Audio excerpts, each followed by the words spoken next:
Yes, hello, Sean Gotti here, coming to you from Raleigh, North Carolina. And there's not a single radio show around here that's worth a damn. So I'm listening to the Eric Zane Show podcast, coming to you live Monday through Friday. So sit back, get your trays in the upright position, feet and elbows out of the aisle, because here he comes, Eric Zane.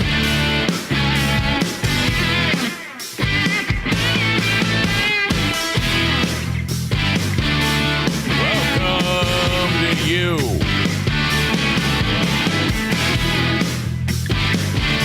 Oh my goodness.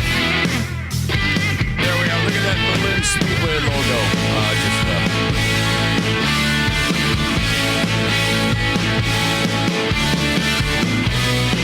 Oh my gosh.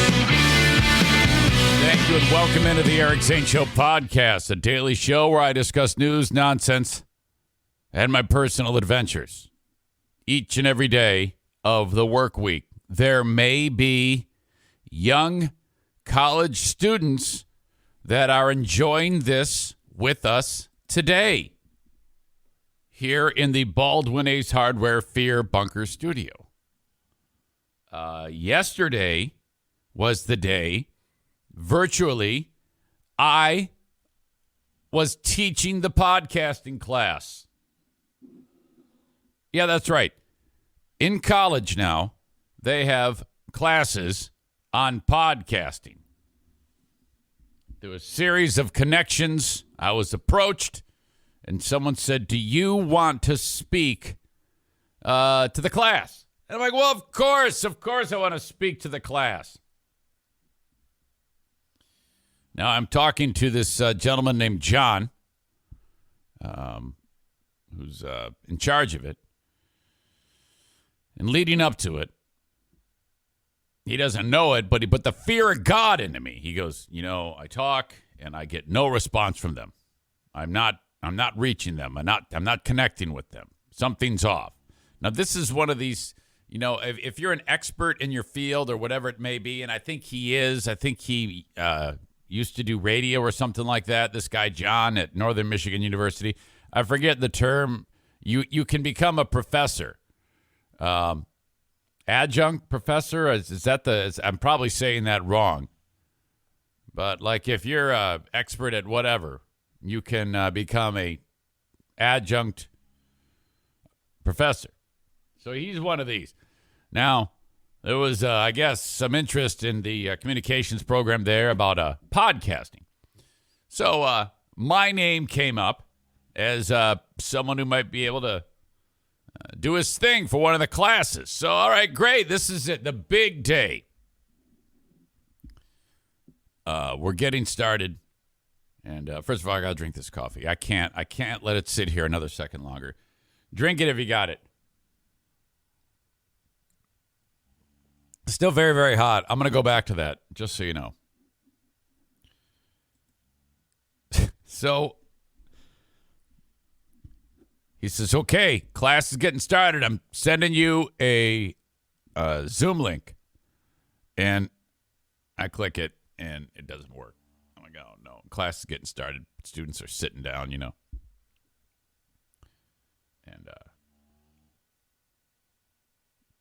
time's ticking. I'm talking to him on the phone while I'm trying to click. I go, hey, dude, it's not working. I go, how about I send you a link? Send him a link. It works. And, we start doing our thing. Now, it's working when you're having, I'm going to spare you the boring talk, the class. I don't want to get into what exactly we talked about, but it was a lot of like, hey, how did you create best tips, practices, shit like that. And so I'm touching on creating and, first of all, you have to be able to do something that's worth viewing or listening to. And I'm different than what they are doing because I had a head start because of the radio gig. Most people that start a podcast don't have people that are ready to listen to it right away.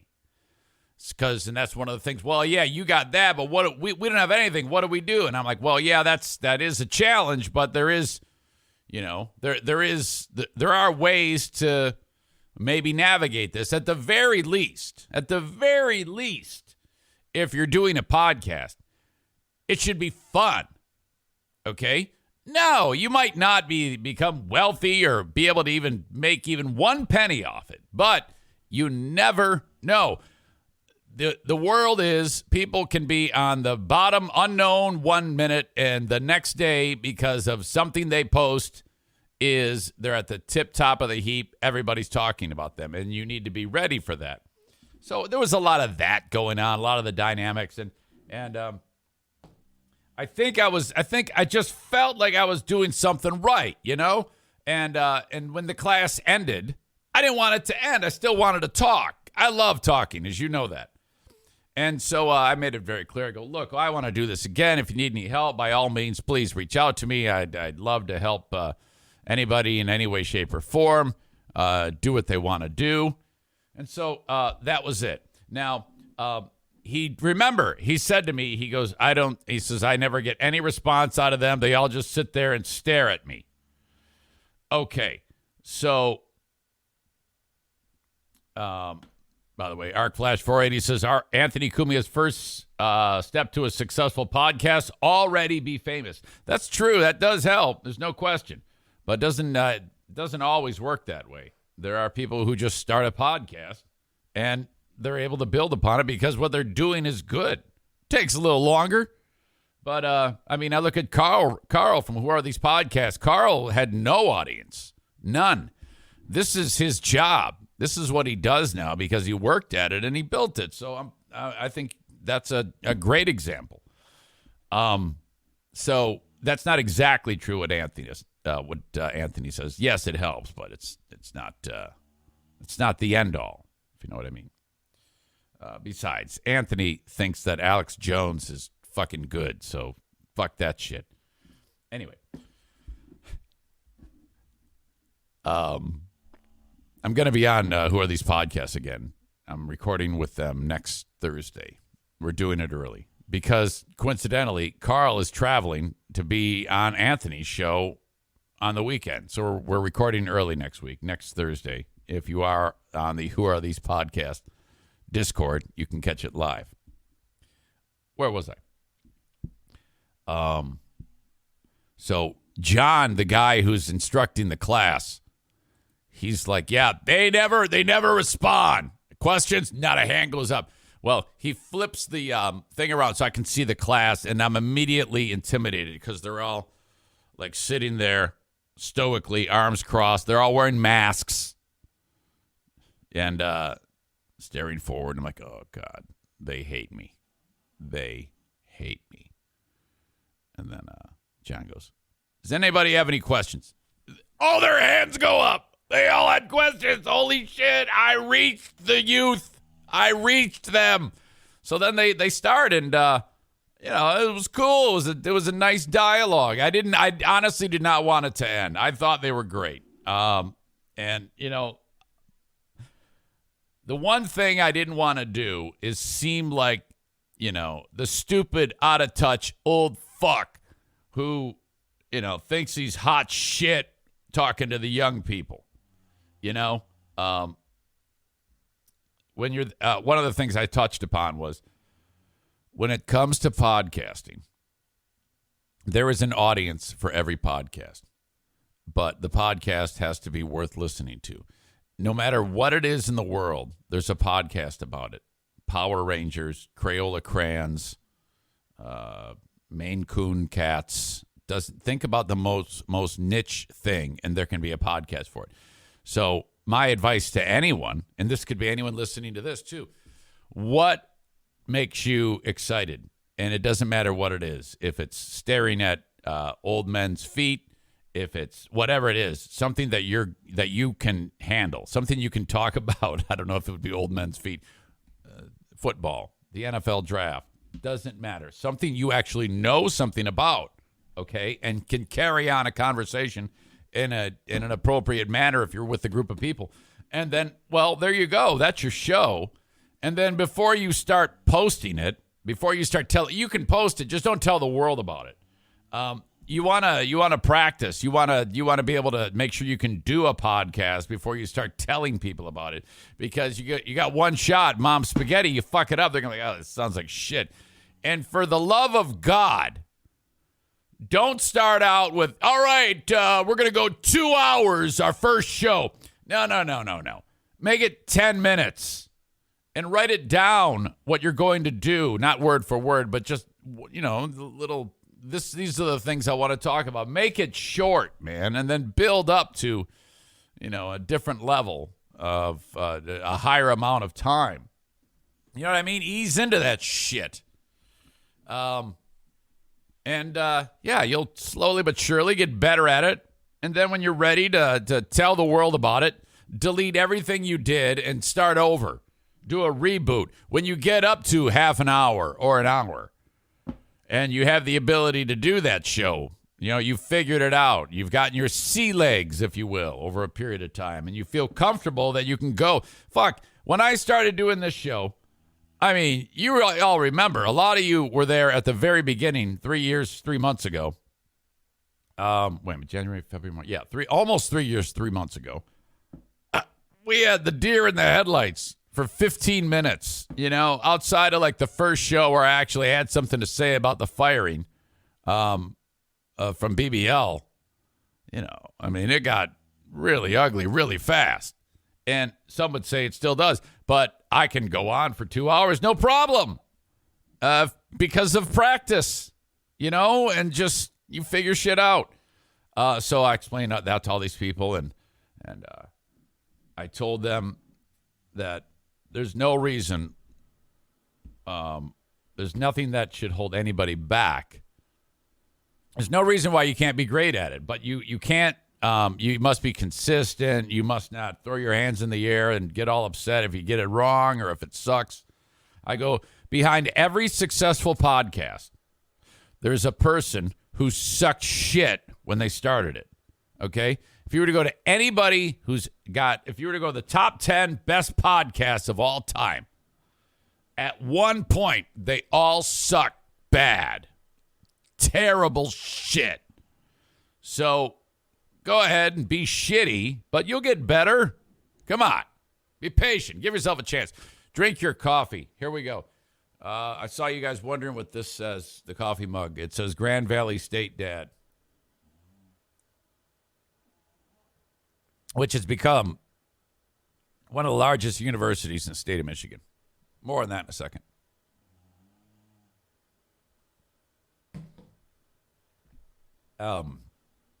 There's a list of schools in Michigan, colleges that you don't want to be on, and that is with dwindling enrollment. My alma mater just announced that they're going to start an aggressive campaign to get more people into the school because it's become shit. In, I think, 2012, there was 27,000 people at Central Michigan University enrolled, which is pretty great. And then they're describing it as then they gave up. They gave up trying to get new people to the school because the drop since then is incredible. In fall, this coming fall, they have 15,500 students that are supposed to attend. What a drop-off. What the fuck are you doing over there? I know what you're not doing. Marketing. Get your shit together and spend some of that hard-earned money that you got from 27,000 students and put it back into your business. The school, dicks. 15,000. There's a series of schools in Michigan that have just seen it nosedive. Ferris, Eastern Michigan, Central Michigan. I forget who else. But you know who's not on that list? School right next to us here in beautiful Grand Rapids, or Allendale, Michigan, home of crazy Republicans, Grand Valley State, where my daughter went. But Madison's like, I'm not going to that college. It's like high school. Like, there's a real bit of snobbery between the two. You got Madison, who goes to this hoity-toity private college, Hope College, which has, I think there's a total of like 30 students that go to Hope College. And she's like, yeah, I'm not there with Jackie with your macro education. No, we're more fine than that at Hope. Funny. Okay. So that was my day yesterday. And then the dude, John, I didn't want to make him feel bad, but I love talking about this shit. And the only reason why I know anything about podcasting is from the years of radio and the years of fucking this show up and figuring out, oh, fuck, I shouldn't do that anymore. You know, things like yell at the audience when you get mad at them. Actually, no, we didn't talk about that, but that's probably not a good idea. Sorry if I've ever yelled at you. That was a Will Smith apology. Sorry if I ever yelled at you. All right. But John, dude from Northern Michigan University, reached out to me. And all caps, thank you so much. I now have a classroom full of excited young podcasters. You rock, my man. I'm in your debt. I wrote, not at all. The pleasure was all mine. Sometimes that's all it takes for the next great content creator to start is someone telling them that they can do it. So that was awesome. That was fun. I enjoyed that. And it doesn't end there because I just heard from my pal Ed Ryan from Radio Inc. magazine. He is hosting not till July, so there's plenty of time till that until we do that. PodCon. So podcasters speak for half an hour increments with him. He writes for that magazine Radio Inc., which I've mentioned before, and they've been very good to me since the radio days and then post-radio, writing about me. And I'm telling you, man, podcasting is the way to go. No one is unfortunately really talking about radio these days. There's no radio cons. There's no sizzle to it. No one's really like, hey, I am so stoked about the radio. It's just now that being said, if I was offered to come back to a radio station, I'd do it in a heartbeat. Hell yes, I would. I still feel like there's unfinished business there. Would I leave this? No. It would be a totally different ballgame. You see, when I started on BBL, I had no idea that this could be accomplished, first of all. I was still plenty of time away from that even happening. But I don't know. It's just way different to not have to have someone looking over your shoulder. And the pressure of radio is, I was under a lot of pressure in that job because, 2 months removed from the previous gig. And you're expected to do what they pay you to do. And it didn't really happen that way. So that was ugly. While it was fun at times, the pressure was terrible. This is a lot of work. But it's easier, and it's nimble because it's only me. So there you go. Thank you so much, though, for being here. And the show, as I detail every single time at about this time, is you can watch it live as it happens. That's one thing that they were like, what, you do that? Yeah, the show happens live. And then I take the audio and then I post it for the world to listen to later on all the podcasting platforms. And you can watch it live on Twitch, twitch.tv/Eric Zane Live, twitch.tv/Eric Zane Live. Okay? I put it in the show notes of the audio podcast. If you ever missed that, you can just check it out there, of course. Thank you. And then the audio is made available for you to listen to at your leisure. You can also go back and listen to old Twitch shows too. They archive them for about a month and then they vanish. They disappear.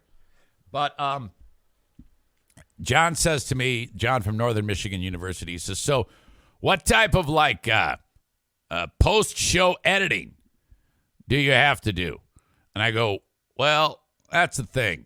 Outside of editing out the pee breaks that I take, and the occasional rage-filled meltdown that's too ugly for prime time, I will just trim up the beginning and the ending and just post it as is with all my hiccups and misspeaks and gaffes and stupid stuff like that. Why? Why do you do that? I go, well, Yeah, that's the way people talk. I don't like too polished, and I don't have the time to do it. So I guess that's the real answer. I don't care that much to clean the shit up. Throw it out there, It's flawed. That's what people like when they listen to shit like this. So at least that's what I tell myself. Okay, so there's that. Twitch and Facebook, facebook.com/Eric Zane fan page, brought to you by Irvine's Auto Repair, Grand Rapids Hybrid, and EV. Thank you so much to them. I'm on Twitter, at Eric Zane Show on Twitter, brought to you by Blue Frost IT, and YouTube as well, the almighty YouTube. Brought to you by Frank Fuss, My Policy Shop Insurance, the Medicare Advantage Plan expert, Eric Zane Show on YouTube. There's probably not a chance that any of those students are actually getting this live because it's 8:21, which for a college student in the UP is like, midnight to you and I. They're not going to be up until 2 p.m., okay?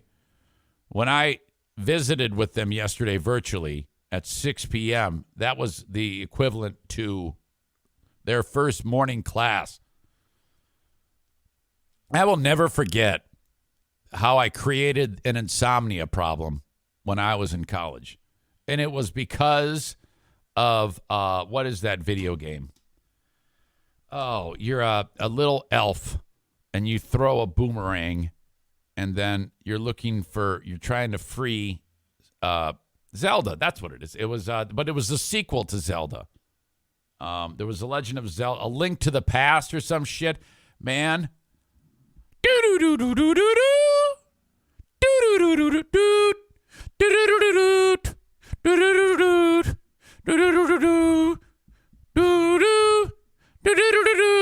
Ugh.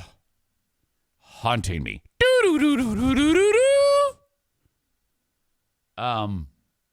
I dropped out of college because of that game.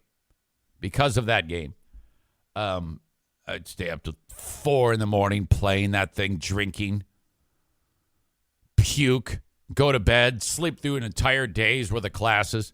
That actually affected my life in a big way. My God. That caused the insomnia. Diana's like, hey, you want a sniff of this? No, dude. I'm playing Link. Shut up. All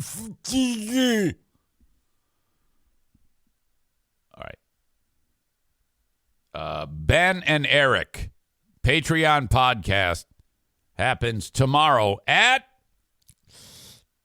4 p.m. That's the only way we're going to get it done. Ben said, hey, can we record Friday? And I'm like, yeah, for sure. Do the show Friday.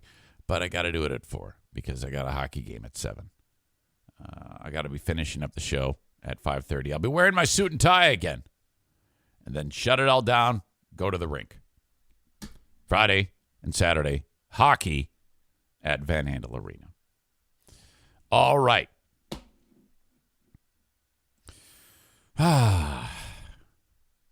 Kate loves that. She says 4 p.m. is good. Kenny says, hey, man, hey, that sound effect from the game, it didn't sound anything like it. Oh, well, excuse me. I'm so sorry. I'm so sorry, nerd. Jeez. Chris K. from Grand Rapids says, if I couldn't watch it live, I probably wouldn't even listen half the time. Well, all right. To each their own, I guess. Chris says, concerning me cleaning up the audio of the podcast, you're not like Threads cutting out breaths and mouth smacks, LOL. No, that's what Jason Terry does. He'll actually record. Each show is about 17 hours. And then he cuts out all the breaths and the things like that. And the show is actually only 30 minutes after he gets that all done. All right.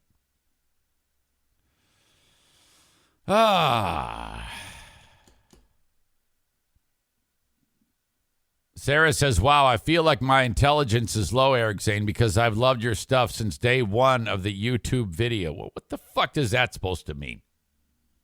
Come on.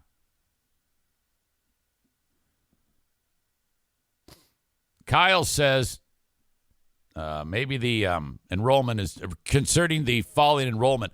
People realize I don't need a degree to get a job, and going into debt is a bad idea. Yeah, well, I don't know if that's necessarily true. Like I said, some colleges, like Grand Valley, have I think it has to do a little bit with population increase, where we live and things like that. So I don't know if that's necessarily true, Kyle. I guess you don't need a job if you want to do a trade or something like that. You know, it's not for everyone. There's no doubt. All right. Sarah says, because you always say how you sucked from day one. Well, yeah, but you know, those first 30 shows in between when I got fired from GRD to BBL, I'm not really counting those because that was a little bit different. Okay? I'm talking about this incarnation, you know, where I would sit there and just stare at the camera for 15 minutes and wait for somebody to answer me. But anyway, all right.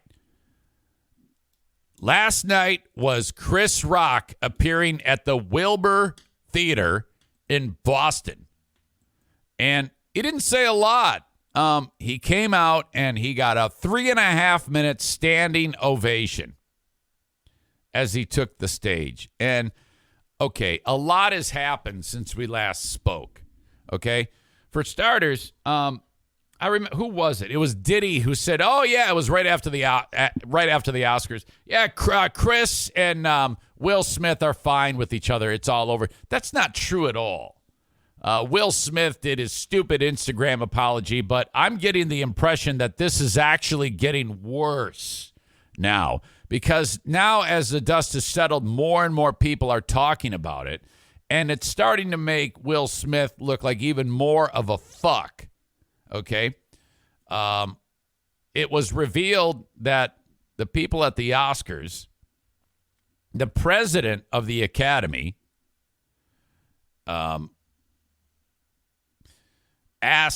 Will Smith was asked by, it says, apoplectic president of the Academy and CEO to leave. Like, he walked up to him while he was sitting there and said, I want you to leave. And Will Smith said no. I had to look up apoplectic, what that means. And I think that means enraged. I think that's what I was able to get out of it. I think that's what I remember reading. So the guy who runs the show for the Oscars went up to that piece of shit and his dumbass, bald bitch wife and said, yeah, you got to leave. And motherfucker said, no. Nope. I will not leave. So that's ugly. This is what the Board of Governors with the Academy Awards has said about this. And you know what? I hope to God they take this fuck's award away. That would be excellent. I would fucking love that. Talk about lighting a bundle of TNT in a cultural war that we are in, but I don't give a shit anymore. This is ridiculous. They said the Board of Governors initiated disciplinary proceedings against Will Smith for violations of the Academy's standards of conduct, including inappropriate physical contact, abusive or threatening behavior, and compromising the integrity of the Academy, consistent with the Academy's standards of conduct as well as California law. Mr. Smith is being provided at least 15 days' notice of a vote regarding his violations and sanctions and the opportunity to be heard beforehand by means of a written response. At the next board meeting, April 18th, the Academy may take any disciplinary action, which may include suspension, expulsion, or other sanctions permitted. Yeah, the only one that's going to matter is if you take this fucker's metal statue away. Mr. Smith's actions at the 94th Oscars were a deeply shocking, traumatic event to witness in person and on TV. Mr. Rock, we apologize. They're apologizing to Chris Rock for to you for what you experienced on our stage, and thank you for your resilience in that moment. We also apologize to our nominees, guests, and viewers for what transpired during what should have been a celebratory event. Things unfolded in a way we could not have anticipated. While we would like to clarify that Mr. Smith was asked to leave the ceremony and refused, we also recognize we could have handled the situation differently. Well, I don't know what differently you could have done. You asked the cock to leave, and he did not. What are you going to do? The only other alternative is to call the cops on him. That's what they should have done. What they should have done is they should have called up the LAPD and said, all right, I'm going to need your 5 biggest racist cops, all right? And you need to come here and you need to kick the shit out of Will Smith and drag him away and drop the knee of Derek on him and get him and his bald bitch wife the fuck out of here. Fuck this guy. Fuck you. Get the fuck out of here. I hate that guy. All right. Didn't happen, though. Those 5 racist cops did not show up and escort Will Smith out. That's all a joke. So everybody shut the fuck up. Anyway, Chris Rock last night, he walks out on stage and the place goes crazy. Now, people bought tickets for $40, $50 a pop when they, and he sold out the theater ahead of time before this even happened. And then everybody who had a ticket went and resold them for like thousands of dollars. This show brought in more money than like the last Super Bowl at this little theater where he did the show. Chris Rock dressed all in white. In fact, dude from NBC, Miguel Almaguer, was there, and they said, no, you can't take any video. No cell phones allowed. There was one bit of audio which sounded like shit. You're better off just reading it.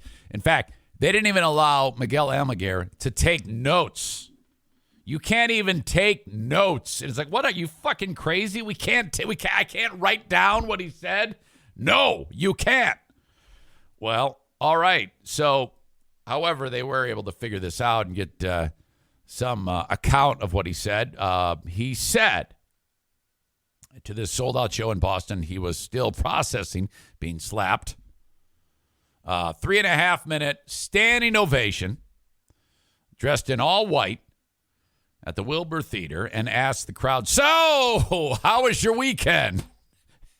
Well, with the crowd all handing over their cell phones before the show began, the former Saturday Night Live star was greeted with a long-standing ovation in the first of 2 sets he performed Wednesday as part of his Ego Death Tour. However, the usually uninhibited funny man quickly shut down any hopes he would crack jokes about the slap heard around the world to 3,000 fans were there. That's not bad. It's a pretty big place, actually. Some paid nearly $1,000 for the ticket. He said, let me be all misty and shit, he said, with tears in his eyes. I don't have a bunch of shit to say about that, so if you come here for that, he said, and paused, I have a whole show that I wrote. I'm still processing what happened, so at some point I'll talk about that shit. It'll be serious, it'll be funny, but right now I'm going to tell some jokes. He skirted the subject again in his second set, but seemingly confirmed that he had not spoken with Smith since being smacked in the jaw on live TV. I haven't talked to anyone despite what you've heard, Chris Rock said. Twice during the show, a couple of members of the audience shouted, Will Smith. Wow. Hey, Will Smith. Is that what they're saying? I think, police confirmed that one guy got maced and kicked out of the theater by security guards. The kerfluffle disrupted Rock, who responded the second time by saying, is this how this tour is going to go? Later on, Chris Rock commented on his life in general, saying that except for some weird things, life's pretty good right now. The crowd laughed, knowing exactly what the weird things were that he referred to. Rock seemed unfazed as he delivered his typical high-energy routine, keeping the crowd roaring and gasping as he joked about everything from overweight people at Disney parks to his decision to get a vasectomy after seeing a 78-year-old Robert De Niro walking around with a child. He joked about how he spends all his money on women, and Riley recommended that his ex-wife's divorce lawyer to the audience for winning her half his fortune without her even telling a joke. All right. Considering, the whole business about what he said about Will Smith's wife, I don't have a problem with any of that shit. Okay, that's a joke. That's the way it is. And so I don't believe any of that, because there are. I mean, who was it? Who was the chick? Tiffany Haddish said that him smacking Chris Rock was the most beautiful thing she had ever seen. What a terrible thing to say that is. Shut up, you stupid bitch. My God. All right, hang on a second. Mic issues. Check. Hello. Are we there? Check. Okay. A little bit awkward. First rule of podcasting school: have equipment that doesn't suck shit, dumbass. Okay. Let's see here. I think I've got this ready to go. Oh, no. Oh, no. I need this. I need this so bad, and I don't have it. Okay. Wait. No, I don't. Oh, maybe I do. Maybe I don't. Hang on, folks. I might have to restart this thing. No, I don't. Oh, thank God. Oh, God, it scared the shit out of me. Okay. Meanwhile, this is from Ellen DeGeneres. She's talking with Wanda Sykes, who hosted the Oscars. Okay? And this is their conversation about what happened. I thought this was great. Happen like what happened with Will and Chris. It takes away from so many things. It took away from Questlove's win on the documentary. It took away from the Williams family. It took away. We should say he has apologized. But where were you when that happened, and how did it affect you? I think we had finished the bit, and I guess I was about to change to get into PJs, but then I was like, oh, because we had just introduced Chris. Regina and I introduced Chris from our bit, so how's she getting PJs for? Because I wanted to watch him, and then so I was getting changed and watching him, and then from the moment I went from the trailer, because I wanted to be in the house to watch, so from that moment to when I got to the monitor backstage, I just saw Will leaving the stage, and everything was quiet. And I'm like, what happened? What happened? Everybody was like, oh, my God. And then Will just starts cursing, from his seat, keep your wife, my wife's name, whatever. And I just was like, what is this really happening? And then someone showed me on a video, it was like, yeah, he smacked Chris. And I just felt so awful for my friend, Chris. And it was sickening. It was absolutely. I physically felt ill, and I'm still a little traumatized by it. Me too. No, at first I was like, when I heard people saying that they're traumatized, and you remember like, oh yeah, what a bunch of pussies. No, but you got to realize that's a bad freeze frame of Ellen's face, by the way. They like him. They're friends with him. So imagine your friend, someone who's a friend of yours, having this happen to them. You'd be pretty pissed off. You'd be pretty upset. So that's where it's coming from with these people. I absolutely understand that. Like Amy Schumer said the same thing. She's pals with Chris Rock. Wanda Sykes, Ellen DeGeneres. Ellen has hosted the Oscars. Ellen's like, yeah, when I treat my employees like shit, I also am traumatized because they have a problem with me. It was absolutely, I physically felt ill, and I'm still a little traumatized by it. Me too. And you know what? I mean, I know he apologized to Chris, but I believe that we were the host, right? So we were this is our house. We're inviting you in. We're hosting. We're gonna take care of y'all tonight. Make sure you have a good time. And no one has apologized to us, and we worked really hard to put that show together. So yeah, so I'm like, that's why I'm like the industry itself. I'm like, what the hell is this? Yeah, it's not an example to set. You don't exactly. You don't let someone do something like that and get away with it and be rewarded. Exactly. We just, but yeah. That's why. That's the thing. That's the weirdest part of this fucking thing, is that they let that cock sit there.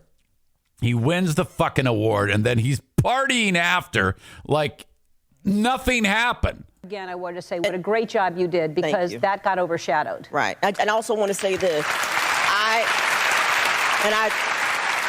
I hope he doesn't mind me saying this, but I saw Chris, at Guy's party, and as soon as I walked up to him, the first thing he said was, "I'm so sorry." And I'm like, "Why are you apologizing?" He was like, "It was supposed to be your night. It was supposed, you and Amy and Regina, y'all were doing such a great job. I'm so sorry. This is now going to be about this." Because that's who Chris is. Chris is a sweet guy. Yeah. Wow. Okay. I had been tipped off that Tom Segura was fucking awesome about this. This is from the Pat McAfee show. Which, before I get into this, it took me forever to figure out that this guy here is AJ Hawk. I don't think in all the times that we played clips from Pat McAfee, he hasn't said anything. I don't even think this is like a person. It's just like a cutout. This guy, I've never heard this fucking guy talk. So Pat McAfee is talking to Tom Segura. This is what Tom Segura says about this. 2 clips. People in power like that need to be checked. I'll just say that. They need to be checked. You don't get to do that. You're a fucking cow. And there's people who actually have the fucking balls to tell me. They're like, you need to stay out of business as it isn't yours. This is my business. It's my business more than it's your fucking business. So don't you think you can actually give me a lecture on what happens on a stage? Tom, you ever get into an uncomfortable situation like that with anybody? Because some of those corporate gigs I've heard from comedians are like the worst. So I assume these types of situations arise or no? I mean, I've never had that in particular happen. I've had people try to stop shows. I've had people who are like, that joke is, horribly tasteless, move on. As a comedian, you just have to navigate it. Sometimes you just slam them, or you figure out a way in the situation. I've been like, if you don't like this joke, you can fucking leave, which is honestly the best philosophy, I think, for comedy. I mean, yeah, I've had people, I've been booed off stage. Nice. So it can go sideways. That's part of doing this long enough, is that you're going to have really bad fucking shows. By the way, the whole idea of booed off stage and yet come back for more. Holy shit. What a tough business. That is fucking horrible. I don't know how. I think I would just say, all right, as they're booing, just run out into traffic and get greased by a fucking bus. I mean, seriously. But there's no excuse for being like, I don't like that joke, therefore I get to assault you. Right. Do you hear that? That's the best part of this. And I think everybody here agrees. I don't like that joke, therefore I get to assault you. I don't like that joke, therefore I get to assault you. It's not the way it goes, man. Yeah, and it can't become that either, because I think comedy serves a vital role in our society. Honestly, I do. All right. No words by AJ Hawk. Seriously, why is that? Does he get paid just to sit there? Can someone actually show me a clip of him even saying a 1-syllable word? There's a second clip to check out here. What Will Smith did, do you feel like was an attack on all comedians and maybe setting a precedent for what you can do, or jokes being not accepted in the right way? Fuck that cuck. Let me tell you this, man. All right. The idea that you're entitled ass thinks because your feelings are hurt, you get to assault one of the all-time greats because you fucking feel. And then the cowards, the spineless cowards that are in Hollywood, in comedy. We have a list going of these fucking guys. Anybody who did not stand up and say some shit for Chris Rock, we're going to ruin your fucking life. Oh, Tiffany Haddish. There you go. I want you to know that. How come? Do you feel like that was an attack on all of comedy there? It's what it is it's a display of entitlement. It's a very powerful, very wealthy, influential star who just decided, yeah, I didn't like that. I'm going to smack you. And then gets to sit down, collect his award, get a round of applause, enjoy his night. It's insane. It's like a gross exaggeration of, you see it all the time. I mean, you see entitlement everywhere. And that was on full display for the world to see. I have fucking zero respect for that bitch. And I feel like more people need to come out and say it. It's unacceptable. Tom, what do you think Chris Rock was going to say? He held himself back. I feel like he was very composed. It looked like he had was something. done. Okay. AJ Hawk. Ladies and gentlemen, AJ Hawk is speaking. This is the first time in all the clips we've played of Pat McAfee that this man has spoken. Fucking zero respect for that bitch. And I feel like more people need to come out and say it. It's unacceptable. Tom, what do you think Chris Rock was going to say? He held himself back. I feel like he was very composed. It looked like he had was something stunned. He was keyed up. stunned. He was stunned. He's a professional. He was stunned. He actually, you could tell when Will walks up that he's like, oh, this is gonna be a funny bit. You're gonna do something hilarious right now, and he gets smacked and he just doesn't even know. Tom, what to do. imagine if you I hate it when McAfee does that. Stop jumping on his fucking words. Who are you, the NFK? Hey, Tom! Let him finish his fucking thought. He walks up to him, puts his arm around him, and like they start like doing like something like that could have happened there, right? I mean, there could have been a funny bit that could have continued in that whole thing. Clearly, that's what he thinks is going to happen. He clearly thinks that's going to happen, and it's amazing that he could even recover and move on. I mean, it's look, dude, it's wild that guy is getting away with that, and I just, it's just entitlement. I mean, it reminds me, I used to live in LA, and you'd be like on Beverly or Rodeo, and you see these people in like Bentleys double park or be like in the handicap zone, and then a parking enforcement person would be like, hey, you can't park here. And then the person in the Bentley goes, yeah, there's no spaces. And you're like, yeah, fuckface, that's what happens. Like, go find a place to park. And sometimes the person would get intimidated and be like, okay. And then sometimes they'd be like, I don't give a fuck. Here's your ticket. And that's what Will Smith needs. He needs a big old fucking parking ticket. Okay? Hell yeah. Tom, what are you doing in New York? You doing show? All right. I thought that was awesome. Thank you, Carpool Parking, Robert V., for sending that. That's what I needed. And now I want to listen to his podcast, Tom Segura, because that was fucking great. It makes me wonder if someone like Tiffany Haddish is like, oh, shit, now I've done it. Is she going to bitch out and flip now and try to fix it, after what she said, supporting that piece of shit. Corey says, I told you, Eric, when Tom started this on Twitter. Thank you. I appreciate that.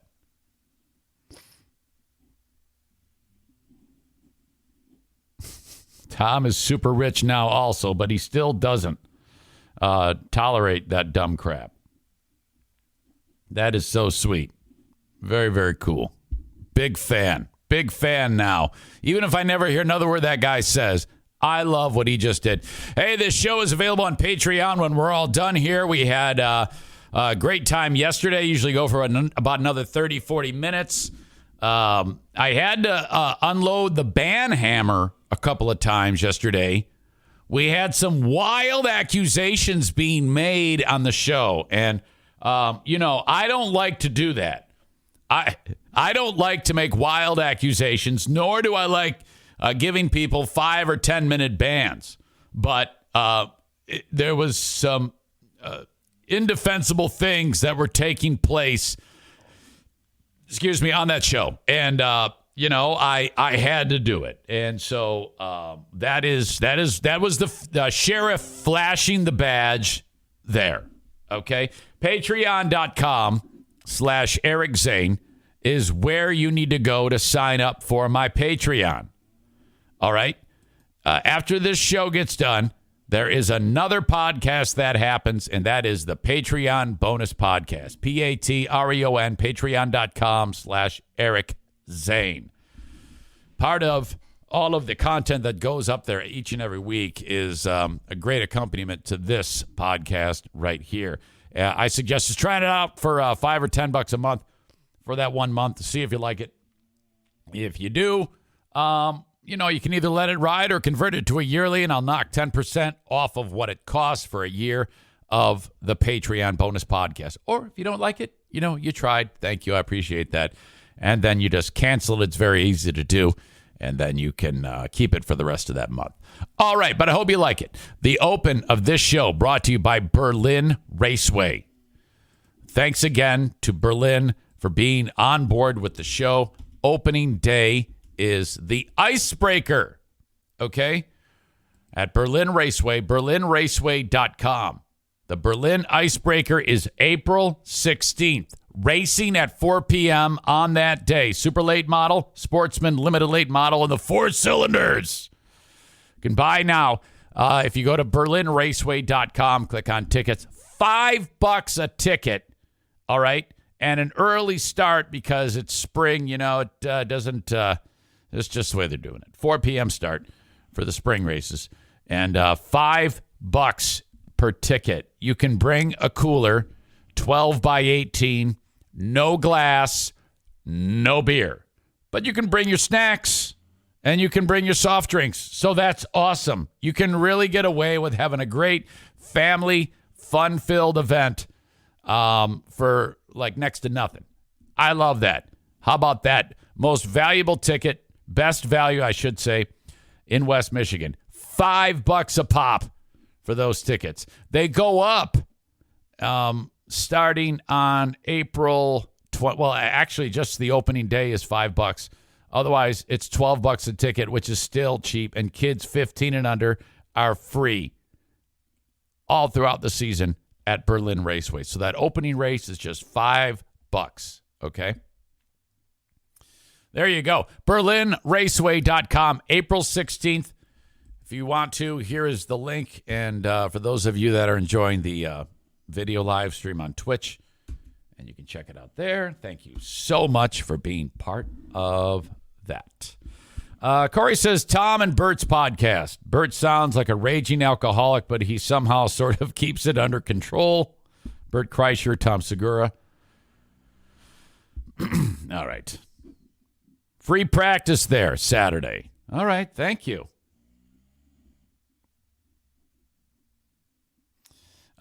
Aram recently has pointed out to me an old bit that we did here on the show. This is completely unrelated to what I just finished talking about, which was an ad for Berlin Raceway.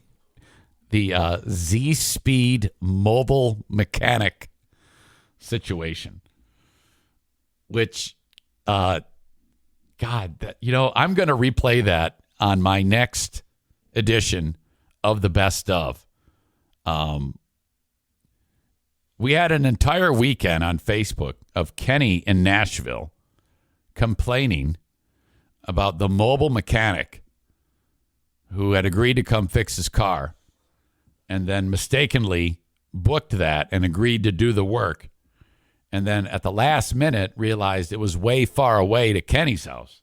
And he called Kenny and canceled and said, I can't do it. It's going to affect my margin. I'm going to end up losing money and I can't do that. Sorry, I'm canceling. Okay. Well, Kenny then took to Facebook and aired his grievances, and I didn't know anything about it.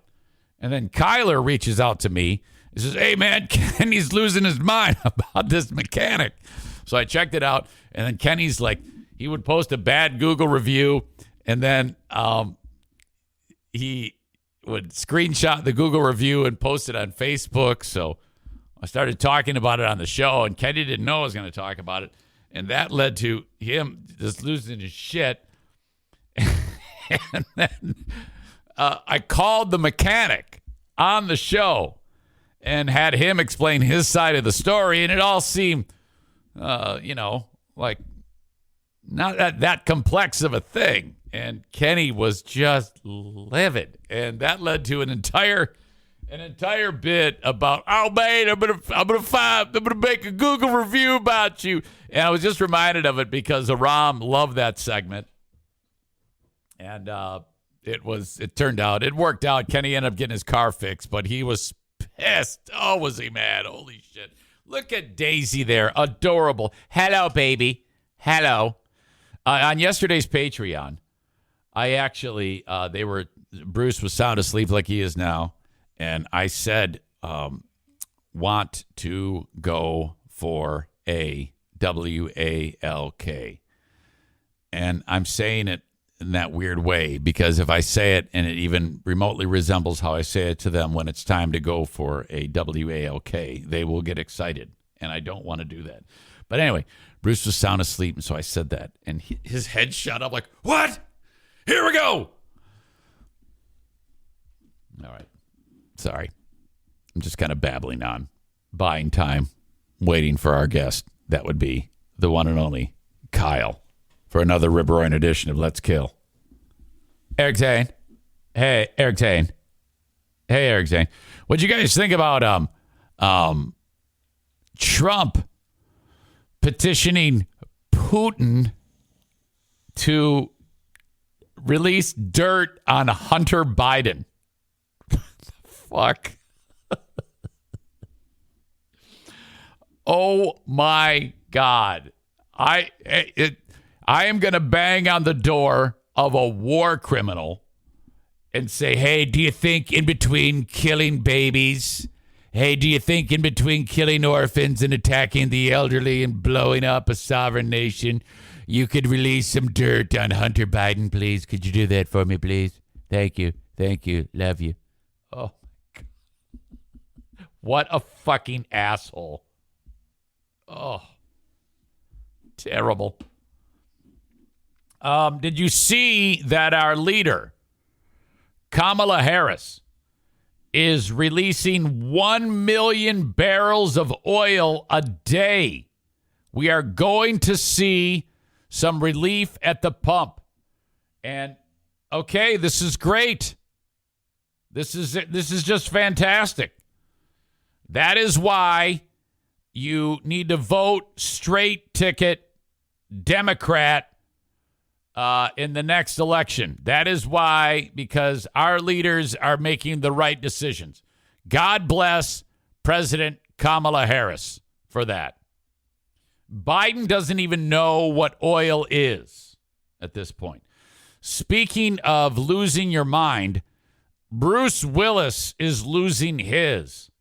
He has aphasia, which is a horrible form of, I guess it's a form of dementia, where you lose the ability to speak and, communicate. And you got to do that. I mean, holy shit, John McClane.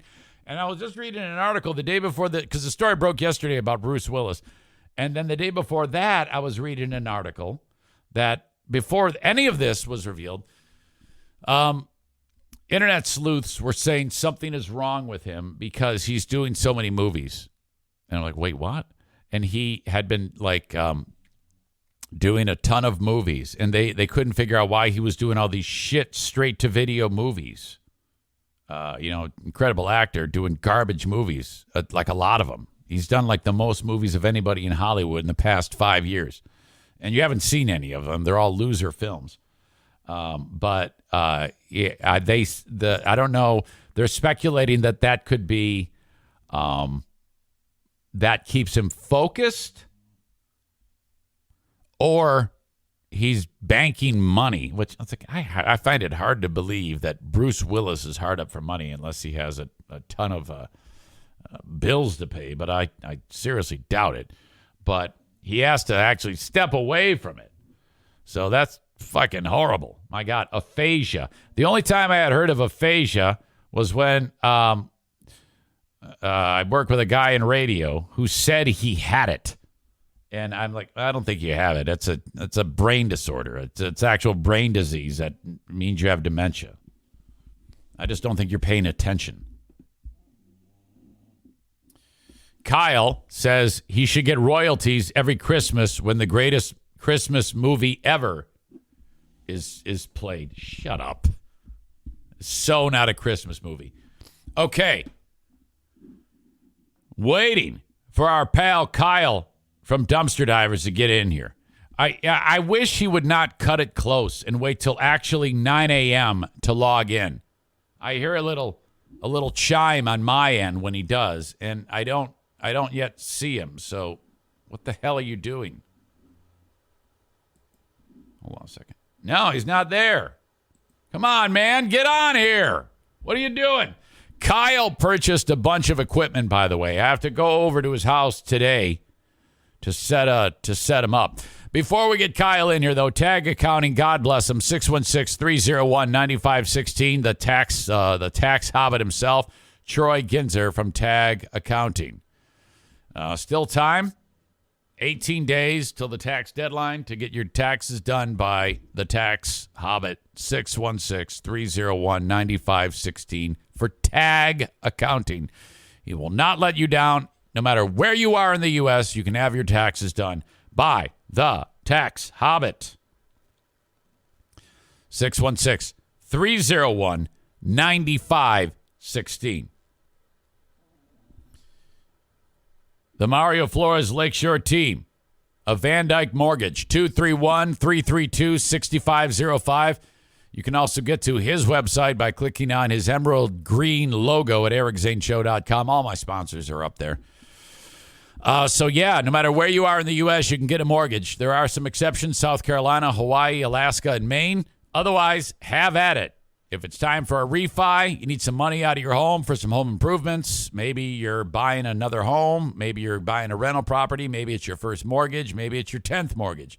If your credit score is great, if your credit score is so-so, call upon Mario. NMLS number 3035. They are the lenders. They'll get you the money you need. 231-332-6505. I can't stress enough that if you're paying rent and it sucks and you hate it and you don't like giving your money to that piece of shit slumlord, reach out to Mario, who's going to get you into a loan. Even if your credit score is a little wonky because of bankruptcy, divorce, you're not good with money, things like that, he can still help you out. The Mario Flores Lakeshore team of Van Dyke Mortgage. Also, A&E Heating and Cooling. Thanks to them. Joe Martinez, 616-516-8579 for A&E Heating and Cooling. Installing the Comfort Maker brand of furnaces and air conditioners. Thank you so much to A&E Heating and Cooling. And we're getting ready for the time of the year when we're going to be firing up the air conditioner. Do schedule the tune-up, all right, for A&E Heating and Cooling. Okay, that's going to set you back, I think, like $79. Don't quote me on that. Maybe he raised his price. I don't know. He might be getting too big for us. Okay. Now, better late than never. Hey, how are you? Am I in? Are we legal? Pretty close. Hang on. Let me see if I can get you in here. There you are. How are you, buddy? Good. So I'm using my new laptop. So I'll for the first time, I got to click the old link this time. I don't understand. What did you do in the first place? How did you? Remember, I was always typing. I was typing in by hand, like I was like. Okay. It was like the 1960s. Yeah. Do you think you could get in here at like 3 minutes before the top of the hour? I'm like freaking out that I did something wrong. Yeah, that's my bad.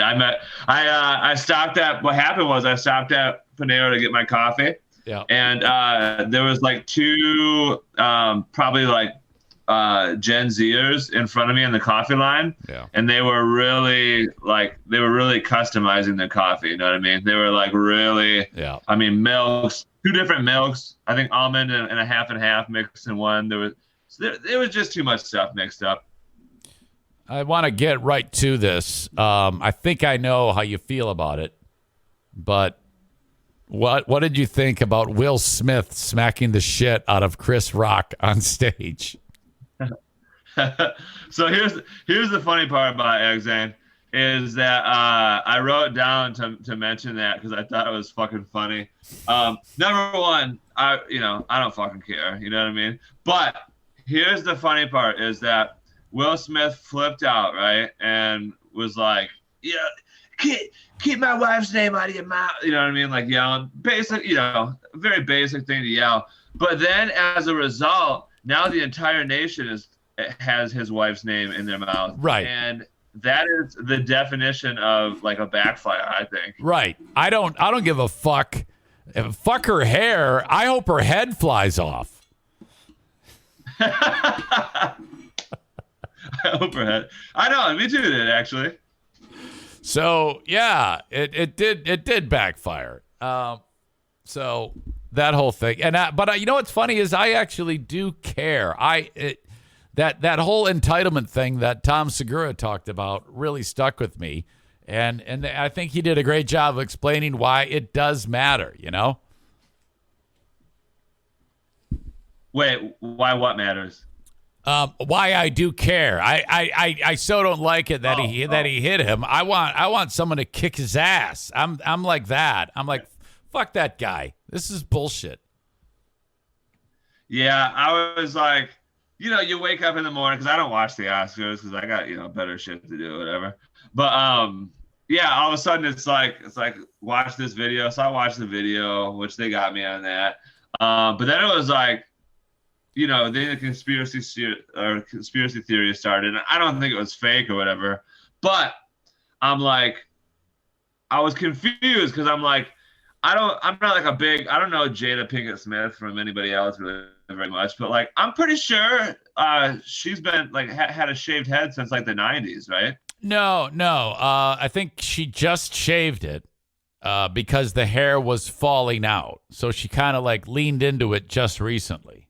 The big thing on her has been she revealed that she likes to get fresh dick that's not her husband. She actually revealed that. I did hear and about so, that.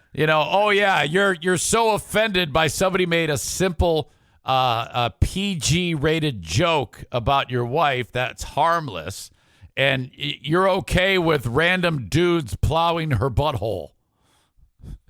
Yeah, for sure. That's a mystery, that balance right there. Right. That is it's a little weird. I mean, unless of course you're into that. I don't think you are, but I'm not. I wouldn't be. So, okay, man. Today's a big day because I am actually going over to your house. Am I going to meet your lovely better half? So yeah, potentially. She's doing what she calls what does she call it? The ABC dinner, which is like her and her sister-in-law and two of their friends. They are it's very this is a girl thing for sure. They go to restaurants once a month and they go like in alphabetical order and then like take pictures like with like their hands like with drinks, you know what I mean, like all four like holding drinks together and like they're like B is for and then like they write a thing about, so they're doing that tonight. But Jameson will be there and then she is coming home, so you'll probably meet her. Okay, yeah, because Jameson for sure. I would love to see. I would love to meet everybody. That's awesome, and I'm coming over there because you got a couple pieces of equipment. You want me to help you hook up? I got a microphone for you. It should be good to go. So that's like the next step in you becoming your own podcaster. Dude, I'm straight up. It's gonna be cool, dude, because I'm ready to freaking rock and roll, dude. All right, excellent. I think I got a couple of names that I'm throwing back and forth in my head that I don't know, but we'll fucking say it, dude. Are you gonna have guests on your show, Kyle? I think I have to for sure. Because here's what I already decided. I already decided that me and some buddies are gonna do that's why I'm excited to get it started today, so I can start fucking around with it, because we're gonna do like an NFL draft show. We're all like watching the draft and shooting the shit about it. And then me and my buddy too are gonna watch Lions games. Like we were trying to do last year. We're gonna watch fucking Lions games and eat tater tots and shit. And so that'll be cool. So there'll definitely be guests, but they might be like at my house though. I don't know if they'll be like virtual. But yeah, guests for sure, dude. Okay. All right. Well, I'm here to help you every step of the way. Whatever you need. Hell yeah. Do I need headphones like you have? I just realized now for the first time that you wear headphones. whatever, earbuds. That's you're probably, you know what? You might be okay with your current setup. I don't want you to get too excited because when I set it up, you may not need headphones. It's just going to be a wait and see thing. But also, you might need like something else based on what we discovered today. Like maybe a piece of software for you to download, which things like that. But just some boring minutia that might take place. So maybe I'll keep you posted. Okay. Boring minutia is cool. Yes, but it's part of the growing process. Don't expect it to work perfectly because sometimes it's like, oh, you might need this, you might need that, and then we'll have to come back and do it all over again. That might take a little time. Cool. Okay. All right. So what do you got on your mind today, Kyle, please? So check this right off the bat, and I'm hoping you can do this because I know that every week when I re-listen to the show, it seems like every week you're like talking about how you're fucking up the technology part of it. Yeah. But I need you to go to Google and type this in and then show it on the screen so everybody can see it. Okay. Go ahead. Type in, because I know you didn't fucking see that movie like I told you to see that movie. Type in Malignant Gabriel. Okay. I typed in Malignant Gabriel. And Malignant space Gabriel. Okay. And then tell me if you get it. Well, all I see is words. Well, yeah, type in images. I'm sorry. Yeah, okay. Well, don't type, click images, I mean. Okay. Images. I did. Are you seeing? I don't know if you can see what I can see. The audience can see a bunch of pictures and shit and, Yeah, okay. So, wait, yeah, so my Twitch is a little bit delayed. Okay. Wait, fuck. Hey, it worked on my end. Okay. So look, that one that is like in the second row down on the very left. Click that one. This one? Parasitic and mindless? Yes. Okay. So that's why when we were talking about that one chick that got fucking eaten by the dogs, this is what I was thinking of. Okay. Yeah, I think that this chick though that we're looking at right now actually looks better than the chick that it was horrible. Okay. All right. Oh man, yeah, that's how when we were talking about that, I was like, you gotta watch Malignant, dude, and you were like, okay. But that's Gabriel, dude. That's the character that looks like if you were to get chewed up by an old papa. Lisa says you need new batteries in the smoke detector. It's making a noise. Is that true? No, dude, smoke detector is good, dude. Okay. Apparently she heard something. Anyway, all right, we got that under our belt. What else you want to talk about, Kyle? Yeah, let's take a little look here. So I wrote down Malignant Gabriel, so we covered that. I wrote down Will Smith, Dumb as Fuck, so we covered that a little bit. Here's the question for you, Eric Zane. I was trying to think of questions to ask you to get. What are some of, and I know you have to have them, and maybe you don't, but I feel like everybody has some. What are like the most craziest, memorable dreams you've had in your life, dude? Oh, God. They usually are recurring. I have 3 recurring dreams. One has been for years and years, and that has been losing my teeth. Okay. Oh, yeah? And it's horrible. And I swear to God, they've fallen out. And then I wake up. And then the other one is I'm drunk. I get drunk and drink, which I haven't drank in 26 years or something like that.